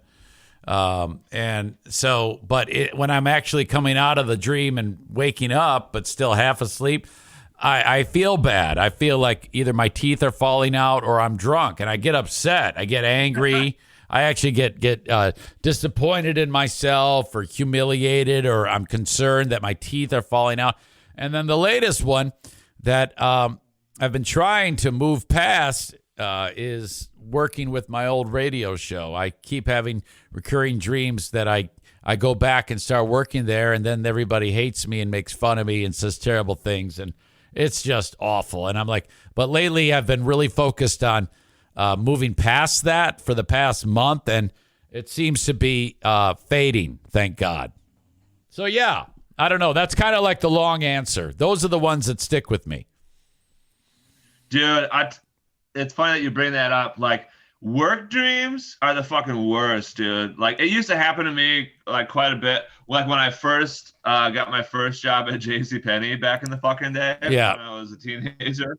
And, like, there was that. And then, like, when I became a valet guy, those are, like, very, like you can get very busy. You know what I mean? Yeah. Like, man, those jobs, you know, like I'd work a busy day and then go to fucking sleep and then have a dream that I was back there working. And it's like torture. Busy. Dude, those are the worst, dude. Those are the worst ones. I still have ones where also radio related, where back in the day there was no computers that ran anything, and you actually had to grab physical CDs and stack them up, and you would put the CD into the CD player, and then the one song would end on one CD player, and you have a fader, and you turn up the next one that's not playing, and you start it. You actually have to manually start the CD player. So you hit the CD player, and then so you can't be away from that control board for any more than 3.5 minutes. And then you got to have the next CD ready to go, put it in there, close the thing, and then, but you have to have all your music stacked up in a pile, CDs, so that you're ready, you know?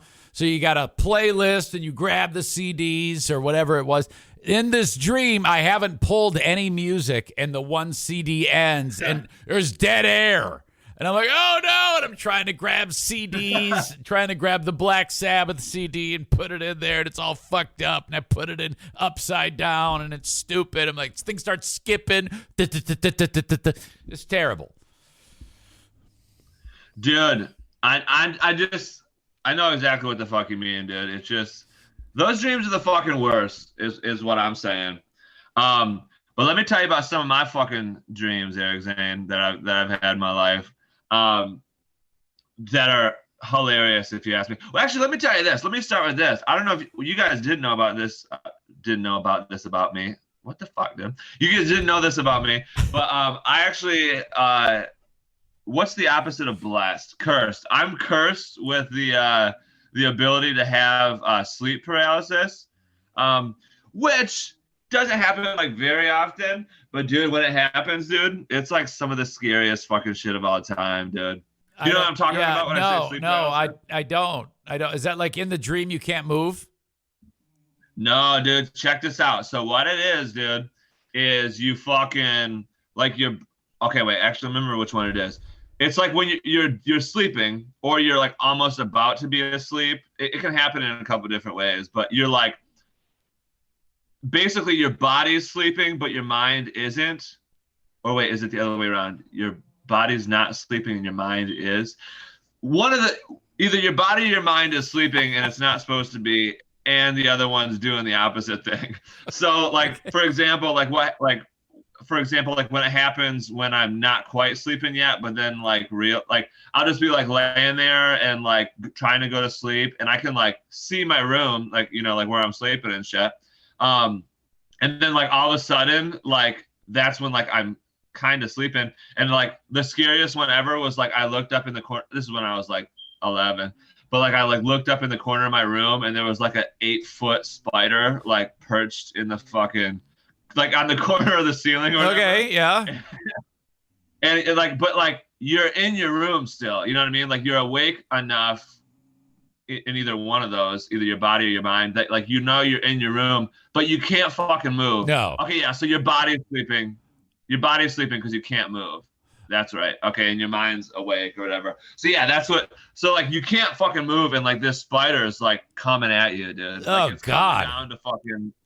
Yeah, dude. And then like usually like right before something happens to you, like that's when like your mind gets so fucking freaked out that you wake up. Yeah. And I've had like things like that. I've had where like my room's flooding, you know what I mean? Where like I'm gonna fucking die because the room's filling up with water, and then like right before like I go underwater, then I wake up. It's fucking horrible. It's trippy shit, dude. Yeah, it is horrible, and it's almost like I wish that they would put it on the front burner to be able to control your mind more when you're asleep, so you could plug in like the Matrix, so you could just have dreams about pussy the whole time, Oh man, yeah, dude. Seriously, like puberty dreams. Those were some crazy ass dreams. Dude. Did you ever like the golden age? Did you ever, like, as an adult, wake up and you got, like, a underwear full of jizz? Have you had that one happen? Not as an adult, I'll tell you that. The other morning, I woke up, and I think I was close to, like, a big, big batch because I woke up, and I went to go pee, and there was that little pre-jizz, like, on the tip of it. Oh, yeah. Yeah, and I was like, oh, my God, there it is. Oh, shit. Oh, fuck, I was just getting ready to jizz. That is, yeah, that's intense. I know what you mean, and maybe it has happened to me, but, like, just not recently. But, and it's not, like, striking a chord with me. But, I mean, I know what the fuck you're talking about, that's for sure. Yep. Okay. All right, that's all excellent. Is there anything else, Kyle? We've got a handful of minutes left that you want to take us through on this edition of Let's Kill. Let's kill, dude. Let me see what I got going on in here. I still have written down I didn't delete from last week. I wrote down Dave Cackley, which is fucking hilarious. Which is funny that your name is my name. That's your name, Dave Cackley. Dave Cackley. He does traffic on one of the radio You gotta stations. check it out, dude. You just gotta listen to it. I'm fucking Dave Cackley. It's hilarious, dude. Oh yeah, I was gonna mention in relation to the dreams. This is just in relation to how my brain works. My recurring dreams are like just stupid ass shit. Like I have recurring dreams with fucking dinosaurs, dude. Where like either I'm coexisting with the fucking dinosaurs or like these dinosaurs are fucking ready to attack, dude. Okay. Yeah. And yeah, I don't know. That's just how my brain works. But my recurring dreams, for some reason, seem to revolve around dyings, dude. Yep. I believe it. You're a weird dude just like me. So I'm pulling up some headlines. I saw this headline. Get this, Eric, and I saw it yesterday, so I don't have it pulled up right now. But this fucking dude, it said like a Navy deserter, right? So he I guess deserted the Navy like 45 years ago, and finally got caught because he got a COVID shot. And I don't know if you heard about this, but I'm like, what the fuck, dude? Like, can you imagine that? Just like 45 years go by after you just deserted the old naves, and you're like, well, even though I deserted the fucking government, I'm gonna fucking go get a shot that the government's telling me to get. Yeah. And then you're just caught, dude. Yeah, it says here, Jerry Leon Blankenship, 65 years old from Newport, Tennessee, was sentenced on Monday to 25 months in prison after pleading guilty in federal court to aggravated identity theft and fraud involving a Social Security number. And then they found out that, court documents say Blankenship had been living for decades under another man's name to avoid punishment for walking away from his military posting in 1977, shortly after he completed basic training. He just left. Oh, God, what a thing to do and to live under that specter for 45 fucking years. Jesus. I know. So yeah, I didn't get that far into the story, but I'm like, okay, if you used another dude's name, why would you get the fucking COVID shot under your name then? You know what I mean? Yeah, I don't know how that came about. I'm sure there's more to it, but what a dumb shit. It says here the break came in March 2021 when he got a COVID-19 vax under the fake name at a Walgreens. The real person was notified of the vaccination, so the real guy was like, "Hey, what the fuck?" You know? Oh shit. That guy alerted the cops, giving them the address associated with the imposter. Store surveillance video provided an image of the man who had gotten the shot. He and his 49-year-old girlfriend, the mother of his 3 children, run a home repair business in Newport, east of Knoxville. A little bit more to it than that. But yeah, so this guy he's fucked. Way to go, dumbass. Man. Yeah, you just said that, I'm just imagining like he meets up with like a bunch of people who have had like family members die from like getting the COVID shot, and they're like, COVID shots ruined my life, and he's like, me too, but like in a different fucking way. You know what I mean? The fucking COVID shot. You won't believe what it did to me. Some guy's twitching for his life. The other guy's wife is dead. Yeah. All right. Hey, I'm gonna see you tonight. Okay. Hell yeah, dude. I'm getting pumped. Yeah, just let me know. You want me to just like text you when I'm headed home, or you got like a certain time? Yeah, whatever. Yeah, we'll figure it out. Plenty of time. Hell yeah. Okay, call or go to dumpsterdiversllc.com and schedule a dumpster. You can do it online. One thing I wanted to bring up with you about the website, and I'll share this so that people can see it. You know, you got your two vehicles with the dumpsters and them being in action and tipping the dumpsters over. Did you have to shoot that on the actual dump? Why did you? Why it looks like there's fucking. It looks like a burn pit at a Nazi concentration camp. Yeah, dude, that's the actual landfill. I know. Yeah, we just, and you're not even supposed to like get out of the fucking trucks like that, but we just ran out of the trucks and fucking took the picture and ran back in the trucks. Yeah, you should have. Cool. It should be a nice little scenery, like a park with hot chicks dancing in bikinis. All right, that would be fun. We should Photoshop it, and then like it just looks like we're dumping shit in a public park. That'd be cool. Or Photoshop hot chicks there in the dump. Yeah, heck yeah, dude. The audience have been trying to get you to join them for the audience get-together. It's called the Zaniac Zoom, April 9th. Dude, this Saturday, I'm gonna make a note on my calendar because I'm down this Saturday. I know that I told them to send me one, and then last week they sent me one, but me and my buddy went and saw the Batman. So I was there for fucking 3 hours. Okay. It's a long ass movie. Well, it's not this Saturday. It's the following Saturday. It's a following Saturday. It's not this Saturday. Oh, yeah. April 9th. April 9th. I'm down, dude. All right. That's going to do it. I appreciate you. All right. Love you guys. All right, buddy. See ya. There you go. Kyle from Dumpster Divers. Absolute saint. Wonderful soul. Great human being. Thank you so much. All right.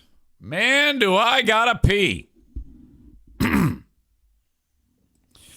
Before we do that, though, I want to help your business.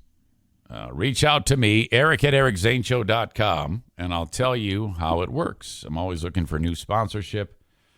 That allows, honestly, it's just talk about shit, read sponsors. That's all I've done for the past 3 years and 3 months. If it weren't for the audience and the sponsors, this show does not happen.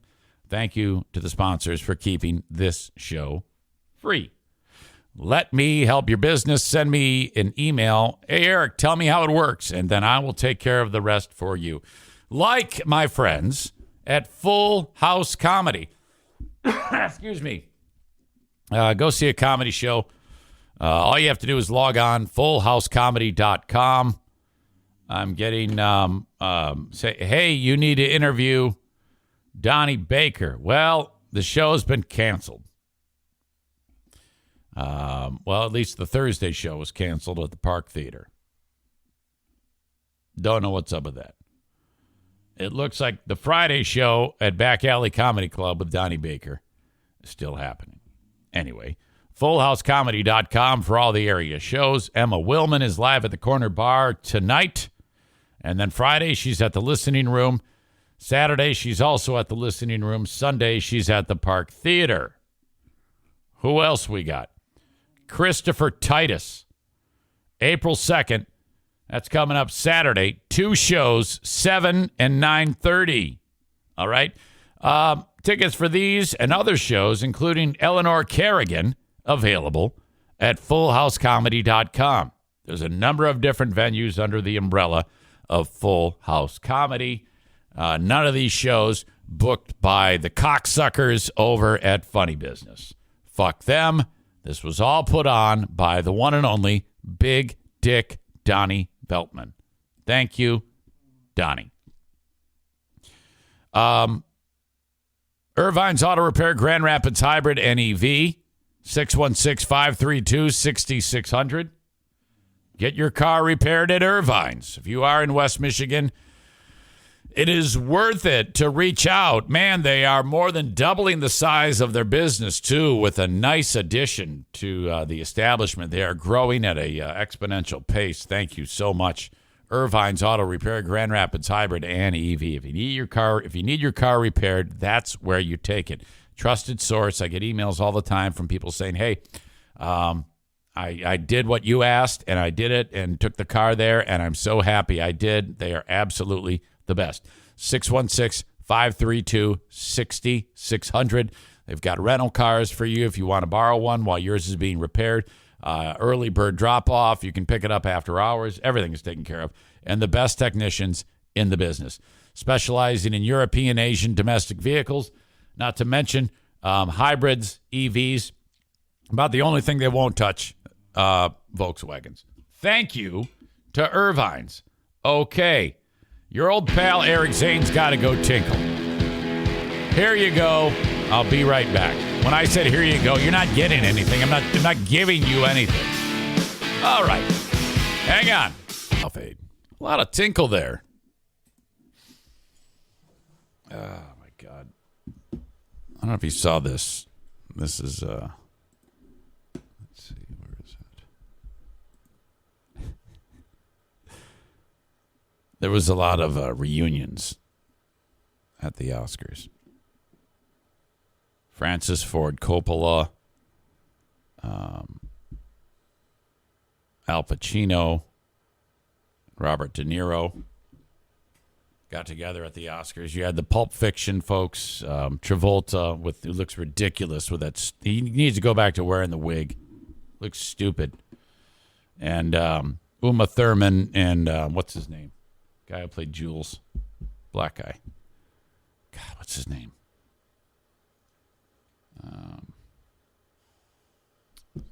Damn it. Anyway. He had the big kahuna burger. Denzel Washington. No. Samuel L. Jackson. That's what it was. And then they had the stars of Juno, which, remember, the person who played the girl, well, see, I always screw up the way you're supposed to say it, is now a dude. Changed gender. And then there was a reunion of the cast of White Men Can't Jump. First of all, this is, check this out. This is the cast of Juno. This is Whiplash guy. I forget. Jennifer Garner? Yeah. Jennifer Garner, J.K. Simmons, and Elliot Page, I think used to be Ellen Page. Looks like a little dude. That looks, would tower over Patriot Nick, Elliot Page. But just a little bitty. Okay. Here you go. Coppola, De Niro, Pacino, Uma Thurman, still a babe, Samuel L. Jackson, Travolta, he's a fucking weirdo. Looks like an evil villain. But what I really want to touch on is this image of, look at the cast of White Men Can't Jump, and your eyes are immediately drawn to Wesley Snipes. What the fuck? What am I seeing here? Holy cow. What is up with his face? He looks like a black version of one of the vampires that he would kill in the Blade movies. And it's got this enormous hand here. And what the fuck is he wearing? Look at this shit. Oh, that is insane. The chick, I forget her name. Is it Marissa Tomei? She looks fantastic. Harrelson looks great. Looks normal. Looks like this light is on his head, though. And then, if it weren't for Will Smith losing his mind, this would be the story of the night. What is going on with Wesley Snipes? He looks like one of the bad guys in Raiders of the Lost Ark or some shit. Rosie Perez, that's who it is. That is fucking weird. Odd look. And is he sick? Does he have AIDS or something? Remember that he was in prison for a long time for tax evasion. It'll lock your ass up. Did you ever see that J.K. Simmons movie Whiplash? Oh my God, that might be one of the greatest movies ever made. One of the most, make sure that, just understand that it's going to be stressful. It's going to be very, very stressful. I think he won an Oscar, J.K. Simmons, and he must be getting paid a ton of money for those State Farm commercials because he's an excellent actor. And I would want to do, if I'm just like, oh, fuck, I just want to make money and not worry about anything, because making a movie can be a real pain in the ass from what I understand. But that guy is the shit. All right. Just wanted to show you that. I'll link it up for those of you that are listening to the audio podcast to see how fucked up Wesley Snipes looks. Jesus. It looks like at first I thought, is that someone trying to look like Jada Pinkett Smith or something like that? Jesus. Or maybe Wesley Snipes is becoming a chick. Is that what could be happening here? I don't know. It is all very, very strange to me. Kyle says prison was a little rough on him. Nick says the evil look on Travolta fits because of his devotion to Scientology. And then Nick says, no, he even thought the same thing I did. He said, that's not Wesley Snipes. That's Jada Smith, Eric. Chris Rock, do not mock Snipes' dome. All right. Is still a girl who calls herself a dude. I don't know. I've got some more transgender talk. And I know for some of you knuckle draggers, this like really upsets you. You don't like that people change gender. That's like against the rules to you. Side note, I got a couple of things on Facebook that I need to discuss that happened on.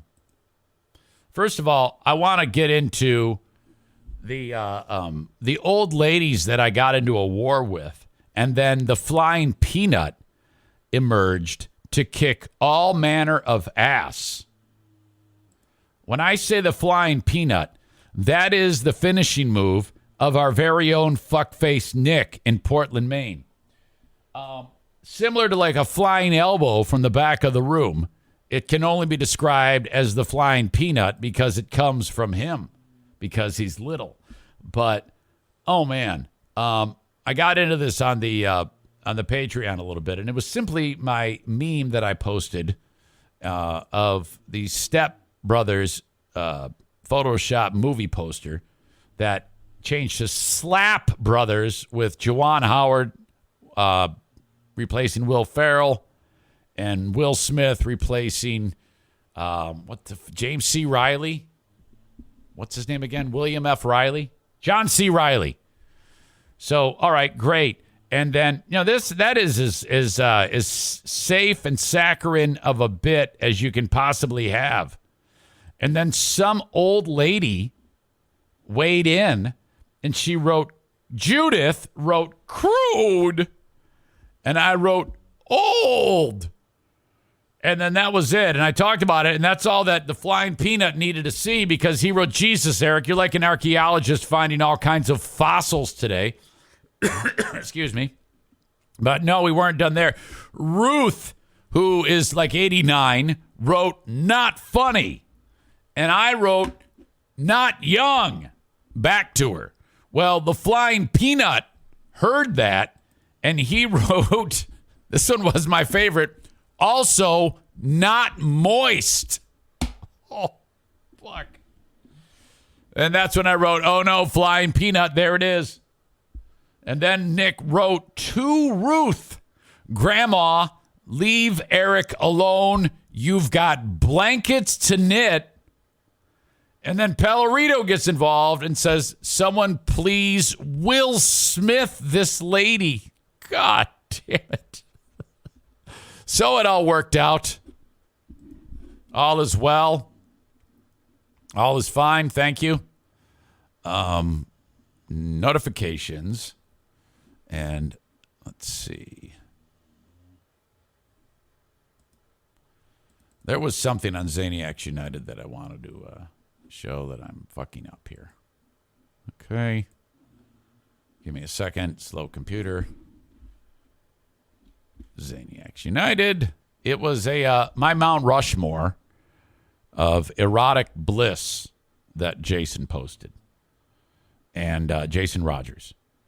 So here you go. This is my Mount Rushmore of erotic bliss. Going with that meme of me with the thumbs up. Whitmer. Yes. Okay. I'm going to have sex. I would have sex with her. What do you call it? Jenner. Yes. Okay. I would. Because, you know, first of all, Whitmer's gorgeous. Second of all, Jenner, only if I remove the pants and there's a vagina. Okay. That's actually operational. Swimmer dude, no way. Dolly, hell yes. Are you kidding me? So 3 out of 4 is not bad. But no, I would not have sex with that man. It might be a woman now. I don't even know how far this person is in the procedure. Leah Thomas, who is like the fastest woman swimmer in the world right now, which everybody knows is bullshit. Okay. I have a sliding scale, a changing thing about transgender input and thoughts and views. Like when it comes to Leah Thomas, no, of course she should. That's not fair that she was able to participate. But I also know that if you are born with a penis, you can be living like a female, but you're like, hey, I don't want this penis anymore. I believe that, and science proves it, that you can have the wrong brain matching with so, you know, if you're born a boy, you can be a woman in your head, and then you go ahead and you get the surgery done. That's what Bruce Jenner did to become Caitlyn Jenner. I absolutely believe that. I am not one of these cavemen who says, you were born a boy, you're going to stay a boy, and that's the end of it. You have not walked one step in that person's shoes. And that is an existence that you cannot relate to in any way because you're stupid. So there's that. I want to say that to preface the story that I have about Rudy Giuliani's stupid fucking son, who's running for the governor of New York. Okay? This is fucking terrible. Wow. Andrew Giuliani is his name. And this guy is gross. And just take one look at this guy, and you just know he's a dipshit. For some reason, I just got him pegged as this guy's a total idiot, and he's running as a Republican, of course, for the governor of New York. And this is what this dude said the other day. And the usual dumbasses are like, yeah. He's got a 4-month-old baby. And the son of former Trump lawyer Rudy Giuliani has pissed everybody off because he made a reference to his 4-year-old daughter while making anti-transgender comments at a far-right rally. You see how deep I am here? I am all for people living the life the way they want to live, okay?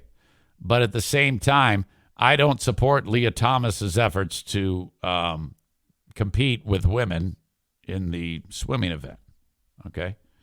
But for a sport like MMA, where it's one-on-one, and the guy who becomes a chick says, hey, I want to fight that chick, and the chick says either yay or nay. No one's making her do that. That I support. So it's case by case with me. That's because I am a deep thinker. You all know this, okay?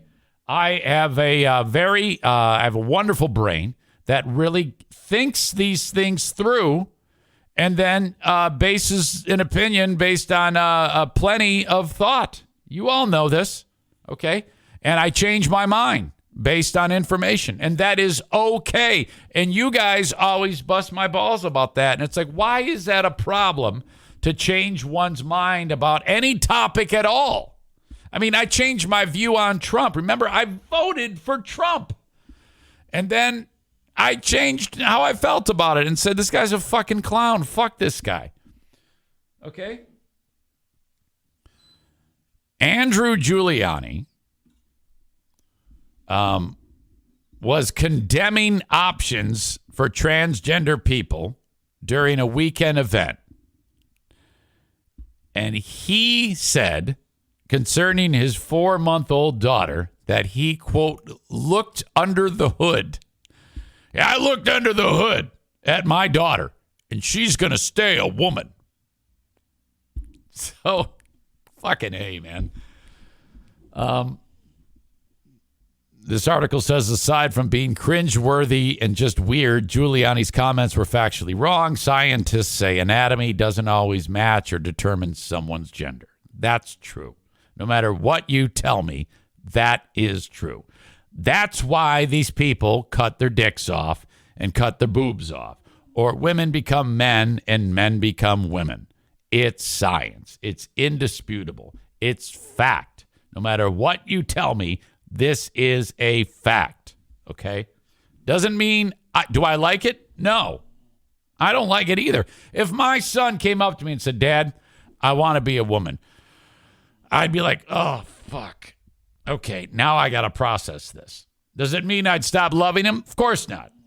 But, hey, it's only recently that people started having a different view of this, accepting nature of this, that has been causing this to happen more and more, because 20 years ago, if you said you wanted to do this, they looked at you like you were crazy and they'd lock you up, okay? And everybody would hate you, all right? It's just the way it is.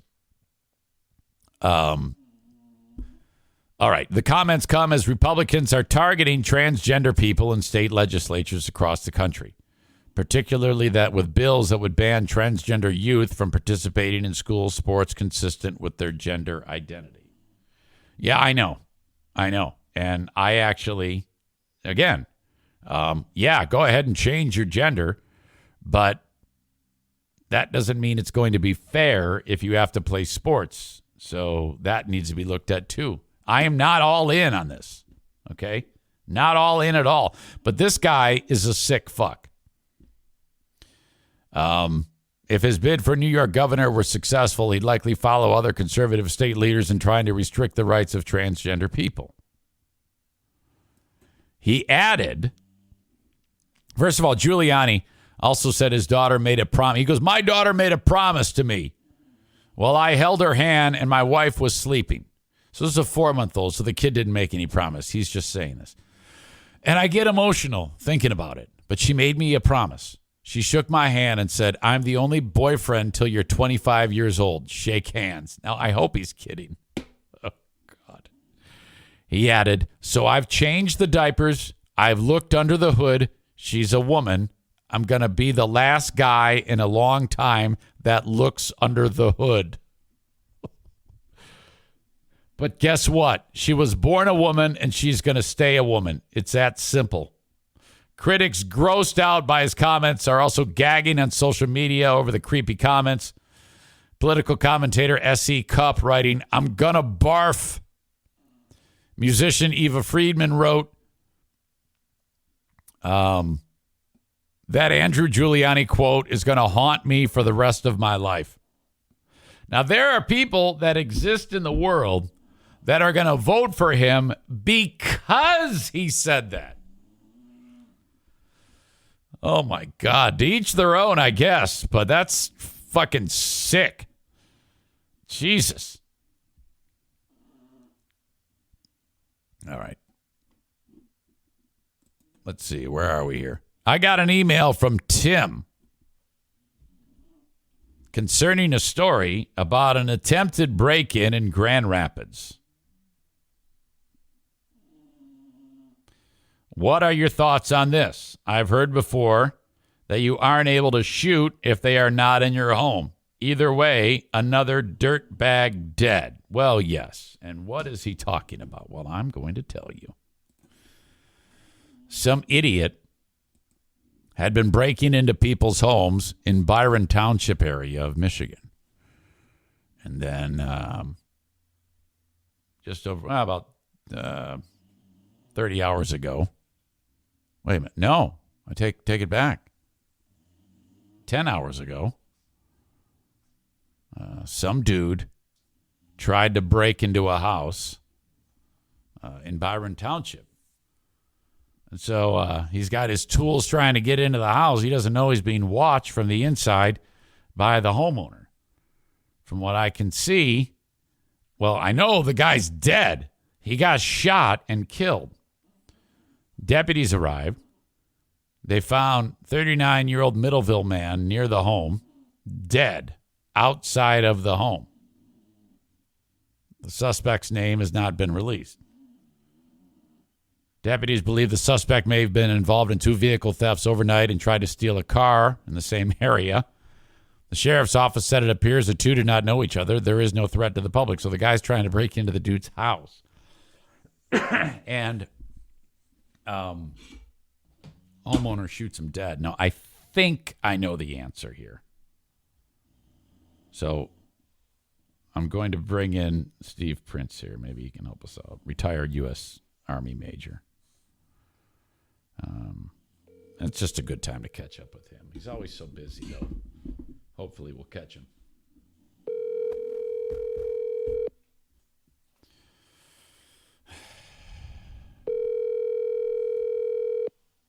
Come on, buddy. What's up? Good morning, Major. How are you? Outstanding. Sorry to bother you, but a couple of things. First of all, I have a listener who was in Holland when that guy tried to shoot up the joint and shot the woman in the hand. Wow. And she's listening right now, and she says she's taking your class. Excellent. Okay? So that's exceptional. It's too bad it had to come to that. Everyone should take your class. Absolutely. And we all know how important that is. Are we live on the Eric Zane podcast? I should have told you that to start. But I'm a dumbass. I have to assume that every time I talk to you. Yeah. You know what? I'm a dumbass. I was so excited to hear your pleasant voice that I did not say that, so I apologize. It's okay. I fully release all my comments made here unto for and previous. Very good. And that's covering your butt. Now, one of the things I've talked about on your class is that there is a legal expert who speaks to the class about, the state of Michigan and rights of the homeowner, or if your life is in jeopardy, your need to pull a pistol. And we talk about if you're in your home and you're the victim of a home invasion. And one of the things you touched on was when the police come, it's a pretty good idea to just have your lawyer ready to go. Almost like, absolutely. I think there's a card that you talk about that says, I don't want to incriminate myself. Here's the number of the person, the attorney who's speaking for me about this incident. Correct? Yes. Okay, and that's very important because if you talk, you could actually say something that hurts you, right? Absolutely. And here's how that could play out. And you take a perfect scenario where you have a known criminal breaking in to the house of a 100% innocent person who's never even cussed on the radio. That's how innocent they are. Right. Right. And so, say that perfectly innocent person has a criminal break into their house. The bad guy even has a gun, points it at the good guy. The good guy shoots him, and everything looks perfect. And the police show up. Tragic day. Terrible that someone had to get shot, but the good guy wins and the bad guy loses, which I think is the way it should be. And so the police show up and they say, "What happened?" And you say, "This guy broke into my house. He had a gun, pointed at me, and I shot him." They're like, "Oh, good. You did everything right."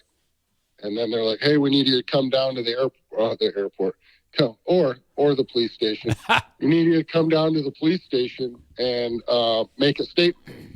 Yeah. And so you're like, "Yeah, I'd be more than willing to do that." So you go down there and then you say, "Well, I noticed this car going up and down the street, and the neighbor had someone break into his garage, and this guy had knocked on my door, and I didn't know who he was, so I didn't answer the door." But that now you make that statement, and the police compare your initial statement on the night of the incident to the statement where you're going into more detail. And depending on the prosecutor and whose agenda is being pushed, they might say, "Well, why are you adding all these details? Are you trying to hide something?" Your story is a lot different than it was the first night. And so anytime you change, and we do that with our kids. If your kid comes in late, you go, "Why were you late?" "Well, I had to bring someone home." And then the next day they go, "Oh, Dad, I was the hero. This guy was in trouble and I rescued him and I drove his mom to the hospital and that's why I'm home." It makes it look like they're trying to cover something. So having an attorney ready and having someone, and there's specific attorneys and there's coverages where you can have kind of like a prepaid attorney on, what do they call that? Retainer. On retainer. And there's gun lawyers in Michigan through an organization we partner with that they'll show up and they'll take your story and then they'll gather all the details and make one statement to the police of this is exactly what happened. Yes, it's protection for protection. Exactly. Yep. The reason why this comes up, because last night was a bad night in Byron Township. Did you hear this one? I did not. And Byron is hometown for me, kind of. What happened? I was teaching a pistol class, so I missed. Oh, I believe it. Midnight, 10 hours ago, homeowner is in the home, sees bad guy outside of the door trying to get into the home. When police arrive, bad guy is dead outside of the home. The homeowner shot him. I don't know. It doesn't say. All it says is investigators said the homeowner shot the suspect as he tried to get into the house. When deputies arrived, they found the suspect, a 39-year-old Middleville man, near the home. He was pronounced dead at the scene. The suspect's name has not been released. Deputies believe the man may have been involved in 2 vehicle thefts overnight and tried to steal a car. The sheriff's office said the two did not know each other, and there is no threat to the public. But my thought is, I hope that the homeowner has a lawyer. Yeah. Because it sounds messy. Yep. Yep. Well, and one of the things I always say in the class, you've heard me say this, is you should only get law advice from a lawyer. But there are certain laws that, if you've got your millions of listeners listening. You're right. Sure. You can look up the Michigan Self-Defense Act, and that's the exact law. It's kind of the major law for Michigan, and it basically says that you have to be innocent, you have to be in immediate fear of death, great bodily harm, or sexual assault, rape, and I want people to read it for themselves. Those are the conditions that need to be present before you have the opportunity to use deadly force. Right. Doesn't mean you should. It just means if you're innocent, that means you're not a part of the crime. And if it's an immediate threat. So part of without knowing any details of this situation, is if the guy's still out of your house, and he's trying to break in, and I know several years ago, I don't remember the details, but there was a guy who shot somebody through his front door, and I think he did time for that. Because yes, as long as the person's not in your home, you still have some standoff time to either call for help or warn them. Warn them. Yeah, or warn them. I got a gun. I have a gun and I'm calling the police. police, which if I remember from the Prince Arming class, if you're in your home, the first thing you do is say, I'm armed and I'm calling the police. Yep. There's one of the drills that we sometimes do on the range where you actually say those things before you engage your target. And it's, the police are on their way. I have a gun. Don't come in or I'll shoot. Right. And those are just great statements to make, especially if you're on the phone with 911 and they hear you say those, and then the bad guy still comes in. You've given him plenty of warning. Plenty of warning. I thank you for your expertise. When do we have a class coming up again? What is on the agenda for Prince Army? That's the challenge right now, is with my schedule and having some summer plans. I am hoping to plan one for May 21st. My April class is already full. So May 21st is my goal. I'll let you know when I lock that in. And I'll probably be in Holland. And we take the first 20 people. And after that, we kick people out till June. Gotcha.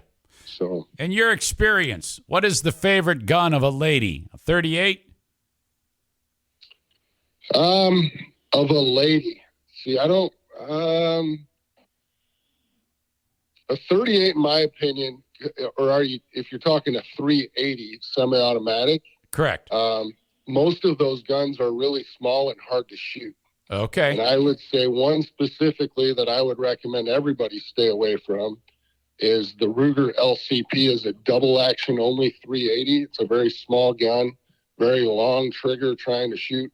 And I don't like to see people show up to the range with them because I'm pretty sure they're not going to have a good day. And I'm a big Sig Sauer fan, and the Sig P365 is probably the best small carry gun on the market right now. It won Gun of the Year several years in a row. And that's what I'd go to if a lady came to me and with, average lady hands, not big man hands. Right. And for guys with bigger hands, I'm a big fan of the Sig P320. The military adopted it as their issue gun. They're calling it the M17 and the M18. But 6 Hour's making some great products. And if they're listening, I do want you to sponsor me and pay me to shoot the guns. All right. Get some co-op dollars.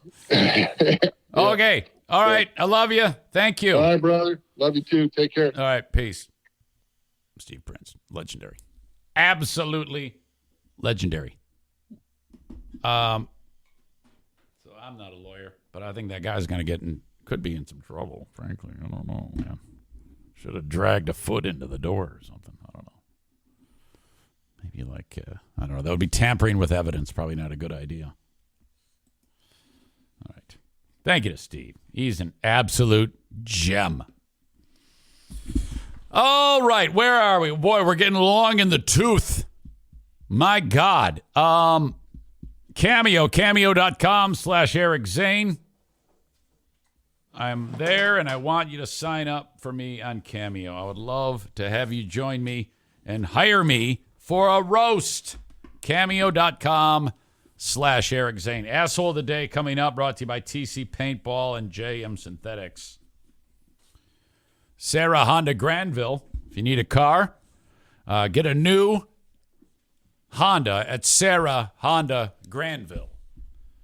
Brand new cars, certified pre-owned cars. They talk about, hey, there's a chip shortage. You can't get a new car. It was not the case for us at Sarah Honda Granville. I said, hey, I'm looking for an Accord. What do you got? And that was it. I'm not the most picky person, though.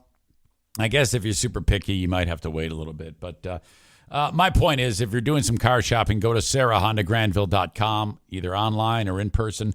They are in Granville, Michigan, along Kennewa, next to the Cracker Barrel. Thank you so much to Sarah Honda Granville. That's SERRA, Sarah Honda Granville.com. Last but not least, my pal Frank the Tank Fuss, the Medicare Advantage Plan expert. Absolutely great.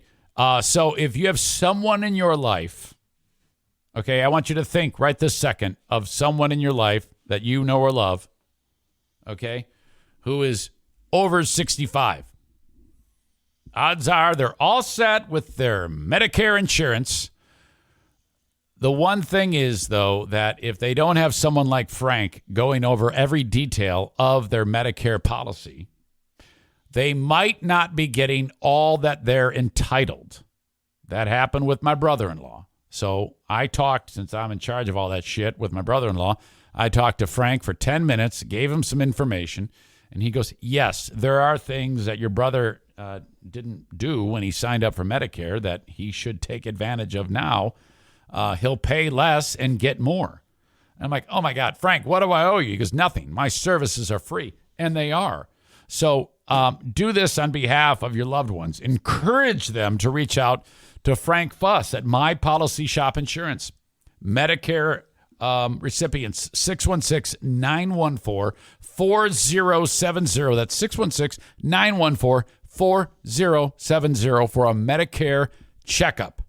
All right? It's just going to take 5-10 minutes of their time. Doesn't cost them anything, and it could save them a ton of money, especially if they have like a procedure or a surgery or something like that they're on the hook for a percentage of, like with a copay.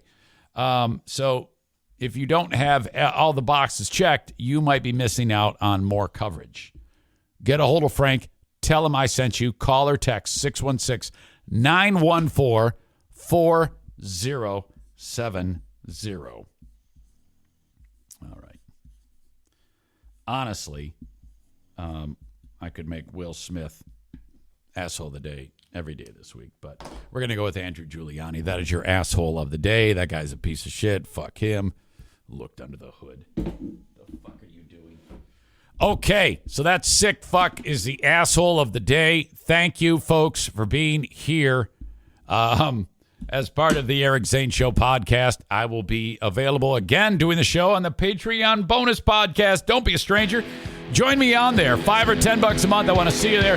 Thank you if you're a class member of Northern Michigan University's podcasting class. Thank you if you were here. I love you. Okay, folks. Have a good one. Till next time. Bye-bye.